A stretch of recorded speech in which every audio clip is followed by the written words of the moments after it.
is Shannon and I am an environmental educator at the Central Wisconsin Environmental Station. Thank you for tuning into my lesson today. And so I would like you to take a look at the three pictures I have behind me and think of any way that these animals are similar to each other. So let me get out of the way here. And we have a snake, a turtle, and a bird. And so think of some ways that these animals are similar to each other. Well, a similarity between the snake and the turtle is that the snake and the turtle, they both have scales and they both have dry skin. A similarity between the bird and the turtle is that they both have legs.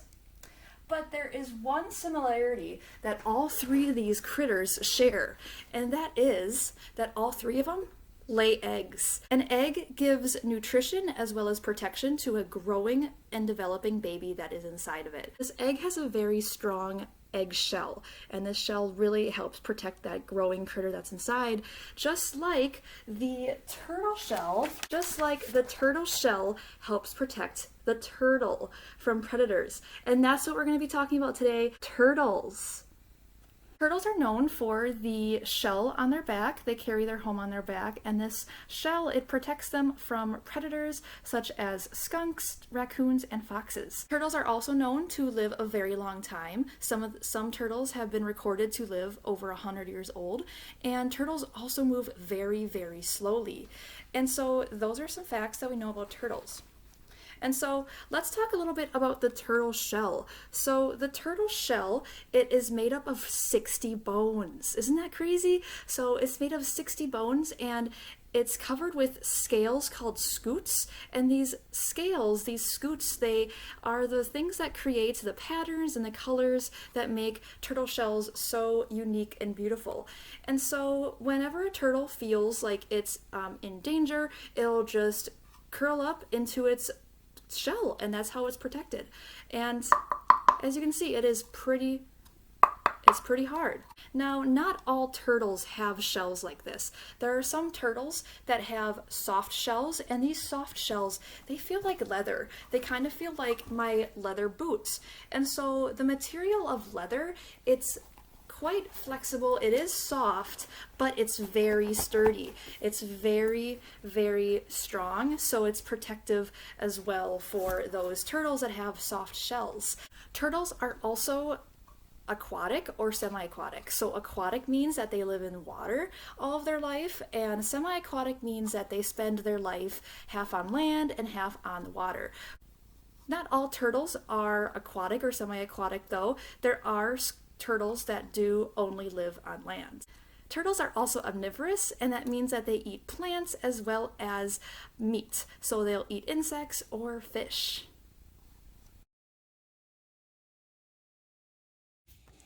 So what are some characteristics of reptiles? Think about snakes, think about turtles, and think of some ways that you can describe these. What are some words that you can use to describe these critters?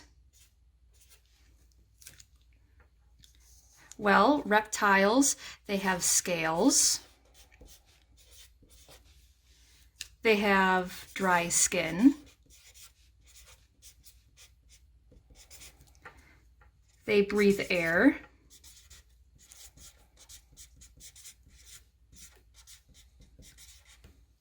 They have a backbone.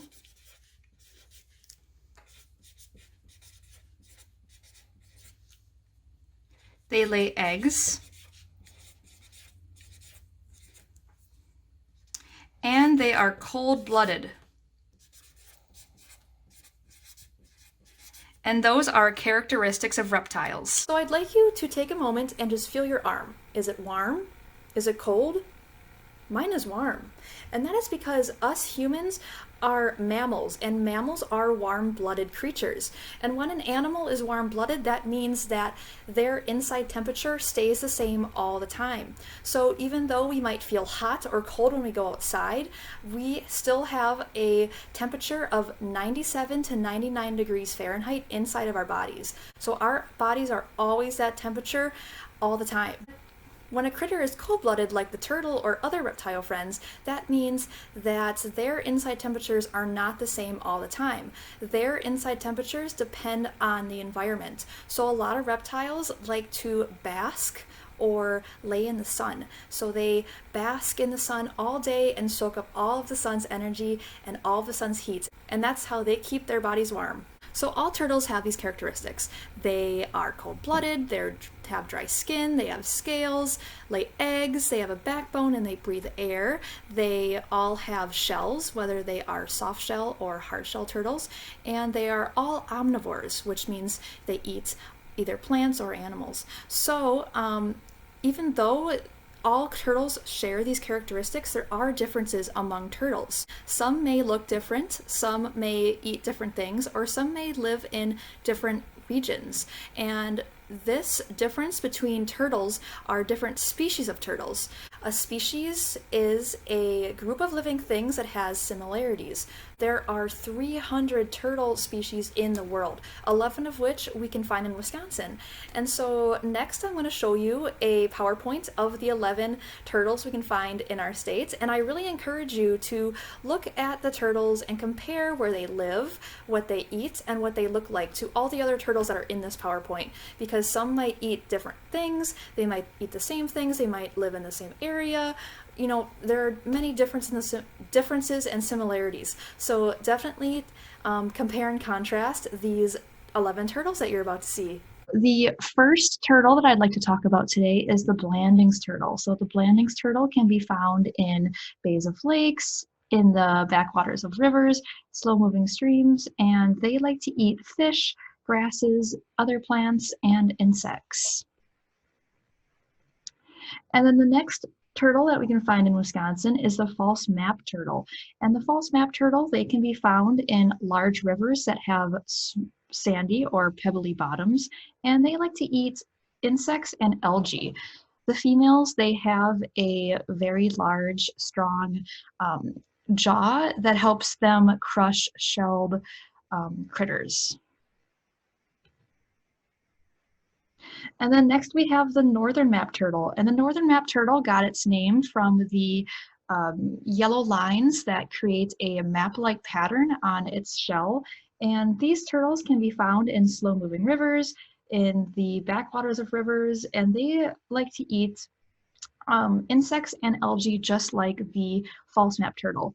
The females on this species also have a large, strong jaw that helps them crush the shells of shelled creatures, just like the map or the false map turtle. And then next we have the southern map turtle, and they can be found in large rivers. They like to eat worms, insects, small fish, snails, and aquatic plants. The next turtle is the smooth soft shell turtle, and this is one of the two soft shell turtles that can be found in Wisconsin. These turtles are found in large rivers such as the Wisconsin River and the Mississippi River, and they like to eat worms, small fish, shelled creatures, and insects. Next we have the second soft shell turtle that can be found in Wisconsin, and that is the spiny soft shell turtle. They can be found in large rivers or lakes that have sandy or muddy bottoms, and they like to eat small fish and insects. So the snapping turtle is the largest and heaviest of the Wisconsin turtles, and it got its name because it has a very large jaw and a very mean personality. So be sure to keep your distance from these turtles because you don't want to be losing a finger. They also have a sharp pointed nose that looks like a bird's beak.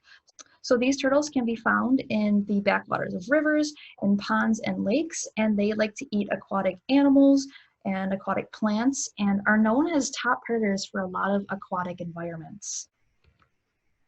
Next we have the wood turtle, and the wood turtle can be found in rivers and streams in forested habitats, and they like to eat small fish, worms, berries, and wildflowers. Next we have the eastern musk turtle, and the eastern musk turtle is actually one of the world's smallest turtles. It goes by another name, and that other name is stink pot. And it goes by this name because whenever it's picked up by a predator or a human, it releases a very bad smell. And this bad smell is called musk, and it's used to help protect that turtle from whatever is picking it up.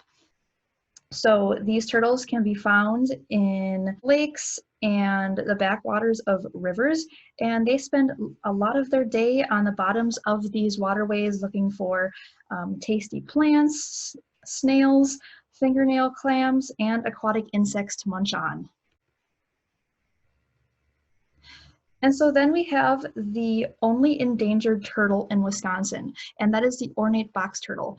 And when an species is endangered, that means that its population is very, very low, and there might be a possibility that those species might disappear one day. So if we don't have protection for this species, and if we don't take care of their habitats, they might disappear one day. They might become extinct. So the ornate box turtle is the only Wisconsin turtle that lives on land, and they like to live in oak savannas, prairies, and open woodlands, and they like to eat worms, insects, berries, and grasses and other plants. And last but not least, we have the most common turtle that we can find in Wisconsin, and that is the painted turtle. And the painted turtle likes to live in lakes, ponds, rivers, and the backwaters of rivers, and likes to eat small fish, aquatic insects, and aquatic plants. So now that you've seen what 11 turtle species live in Wisconsin, which one is your favorite? Have you seen any of those before? And what were some of those differences that you saw in the different turtle species? Even though some of these turtles might look the same or eat the same things or live in the same areas, all of them are unique because they are all different species of turtle and have adapted to their environments. And so now let's take a look at what a sea turtle's life cycle is like with a short video. Sea turtles can lay more than 150 eggs at a time. Called a clutch, these large egg deposits help ensure the survival of sea turtle hatchlings. Once a female lays her eggs, she returns to the sea, leaving her hatchlings to fend for themselves. Fewer than 0.1% of hatchlings survive to adulthood, in part due to numerous predators on the beach. Emerging in large numbers increases the chance that some will survive. Alright, that was the life cycle of a sea turtle, and turtles in Wisconsin have a very similar life cycle, and today I'm going to act out that life cycle for you. And I really encourage you to join along with me and get moving because we've been sitting for a while, and it's always great to get up and move around a little bit. So let's begin with the turtles waking up from hibernation. So turtles have spent their winters sleeping under leaf litter or under the muddy bottoms of waterways. So here I am sleeping. And then when it gets warm out around the month of April, then the turtles will emerge whenever the ice melts from the lakes and ponds that they've been sleeping under, and they will wake up, they'll stretch and they'll yawn. Oh, because they've just had such a long nap over winter. And then once the weather gets warmer, around 50 degrees, they'll spend a lot of their spring days basking in the sun. So here I am putting on some, oh, there's the sun as I'm speaking about it. Here I am putting some sunscreen on, putting my sunglasses on because I'm basking in the sun and soaking up all that vitamin D. And vitamin D, that really helps with producing calcium. Do you know what calcium helps with?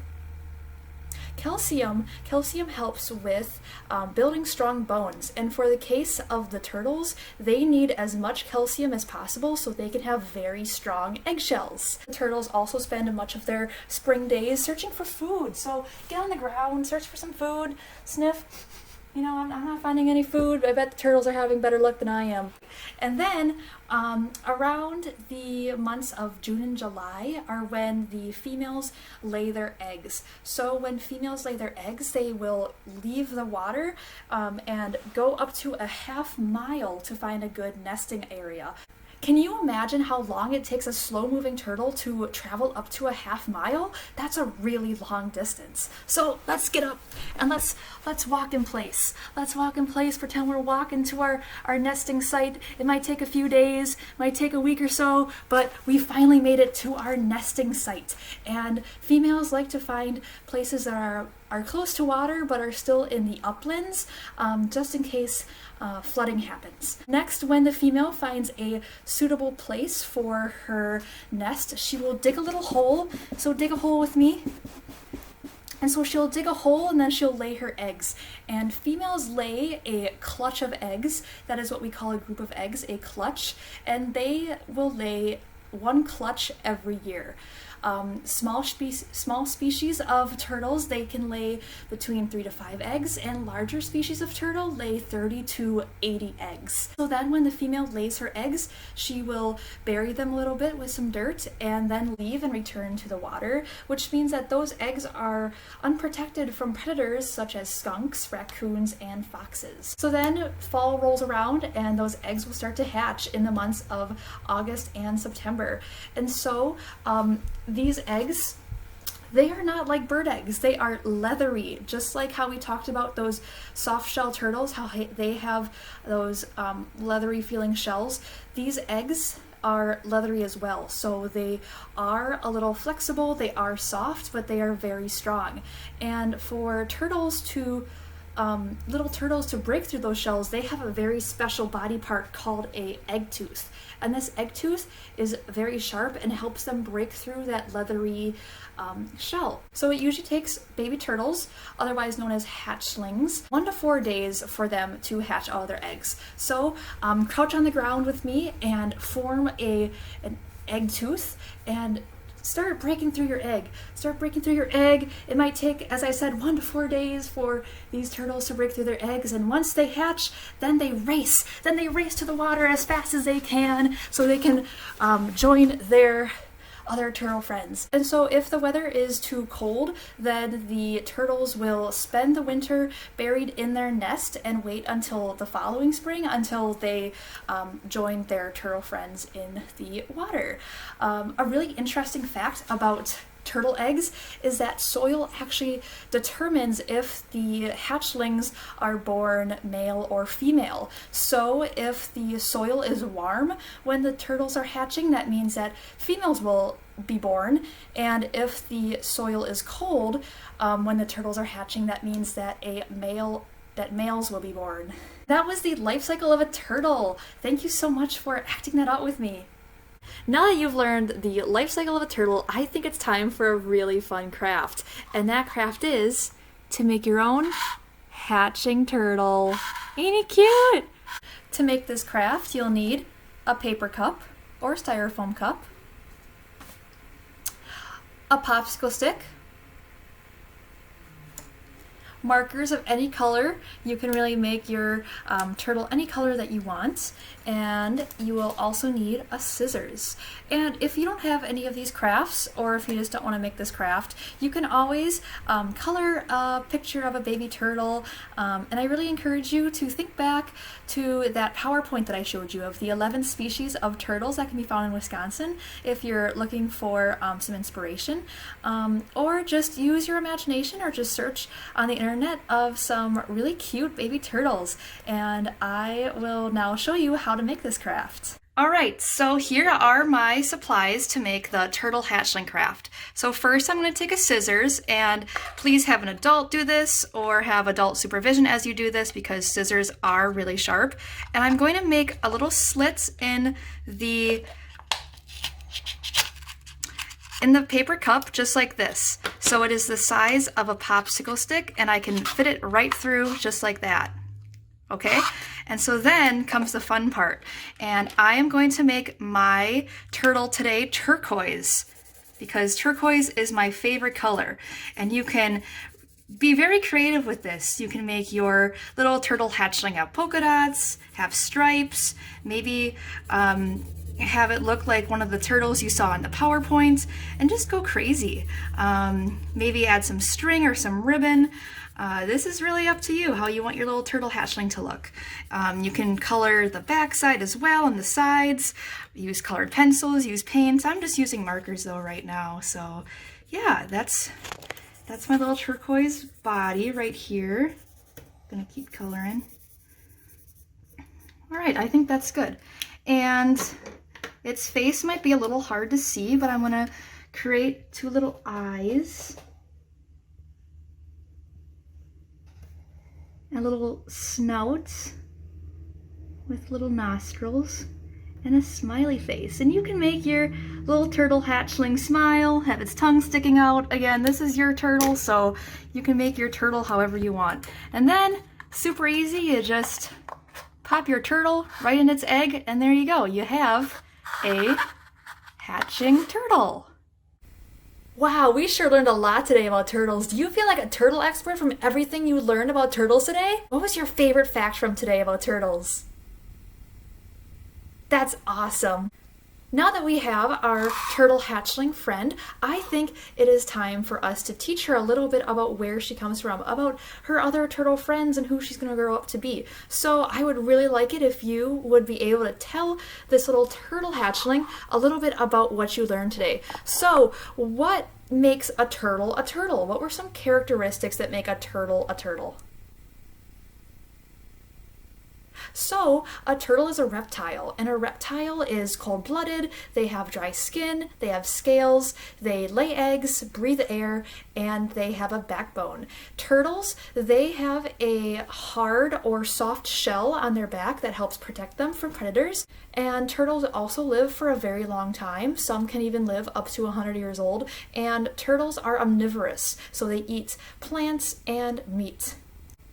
Turtles are also semi-aquatic or aquatic, so either they live half on land, half on water, or they only live in water, or there are some species that only live on land. So there are a lot of different kinds of species of turtle that we talked about today. And what were some of those 11 species of turtle that we can find in Wisconsin? Some of the turtle species we can find in Wisconsin include the snapping turtle, the painted turtle, the wood turtle, ornate box turtle, the Blandings turtle, the northern and southern map turtles, the false map turtle, and a few other ones. But those are some of those 11 that we talked about today. And I would also now like you to help me teach this turtle about its life cycle. So could you tell me what those stages of the life cycle was? And I'm going to do the movements and maybe you can direct me along. So we first started out doing what? Sleeping. We were sleeping because turtles, they hibernate all winter. They hibernate under the muddy bottoms of water or under leaf litter. And then when spring comes around and the ice starts to melt off of the rivers and lakes and ponds, then what happens? And then the turtles, they wake up from their very long sleep over winter. Oh my goodness, they yawn and they stretch and they emerge and they spend a lot of their spring days doing two activities. And what were those activities? One of the activities that turtles do during the spring is bask in the sun. So here I am putting on my sunscreen, putting on some sunglasses, ready to bask in the sun.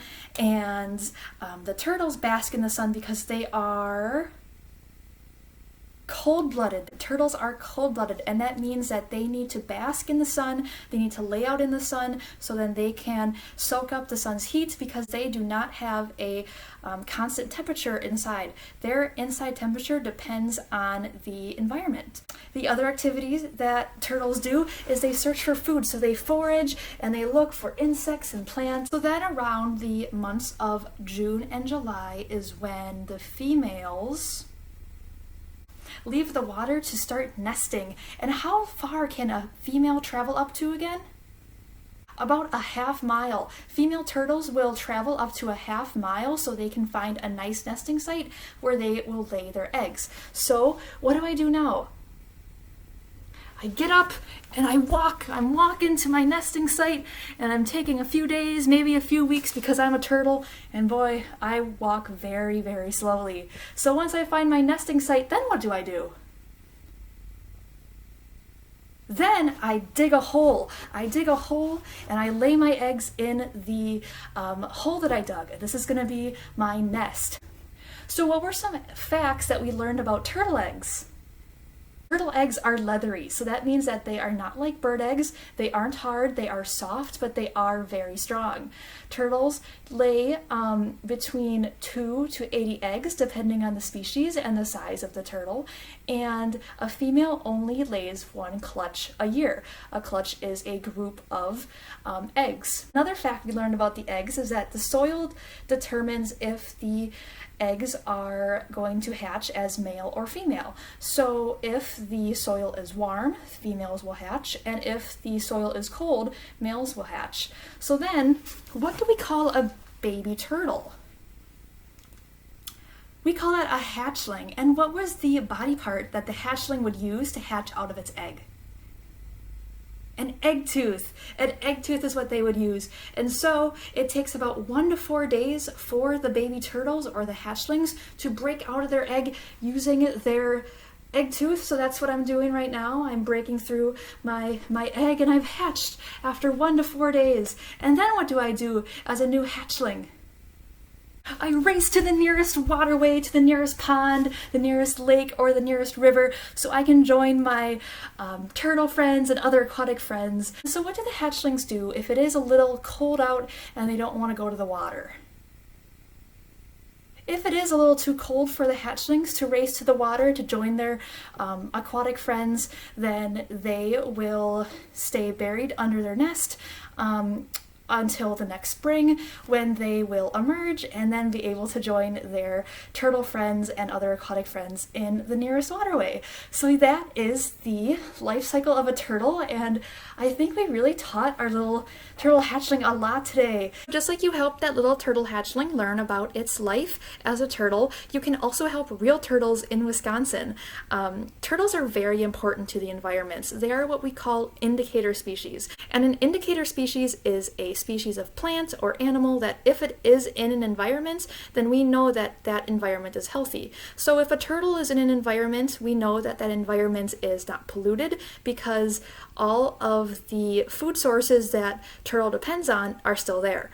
There are a few challenges that turtles face in Wisconsin, including habitat loss, so the loss of where they live, loss of their food source, predation, or they also are hit by cars, especially during the nesting season when they're trying to find their nest. There are a lot of turtles that are run over by cars because there are so many roads, and these roads are in key routes that the turtles take to find their nesting sites. So there are a few ways that you can help the turtles. One way is by helping turtles cross the road. So if you see a turtle trying to cross the road, you can carefully pick it up and bring it safely across the road in the direction that the turtle was facing. Please be with an adult and be aware of your surroundings because your safety is also very, very important.